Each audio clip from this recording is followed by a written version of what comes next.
So ang ating talapang neto pala talaga natin out dun sa 720,000 na sales is 87,500.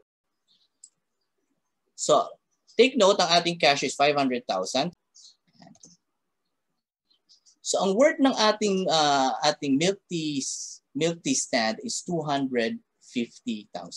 Kailangan natin bumili ng cups, ng straws, ng sago, ng tea leaves, ng gatas, ng asukal, ng cream.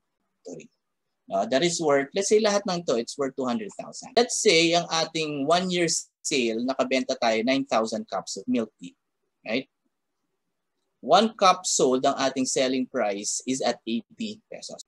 Meron tayong revenue na 720,000. Ibig sabihin lang po nito, ito ang ating puhunan partner ko, 200,000. So ang ating talapang neto pala talaga natin out dun sa 720,000 na sales is 87,500. Lahat ng pera ibabalik natin.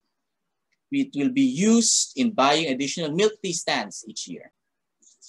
The reason why we would like to buy more milk tea and open more shops is because we are projecting a growth of 5% more cups.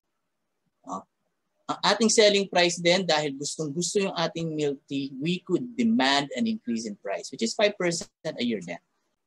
So our decisions should be based not on an emotional standpoint, but on things that are easily measurable and quantifiable, which is our financial statements. Since 5% increase, meron tayong increase from 9,000 to 10,900 on our 5th year. Nag-i-increase din ang ating price from 80 hanggang 97 on year 5, 3.8 on 4th, and on 5th year, 5.3.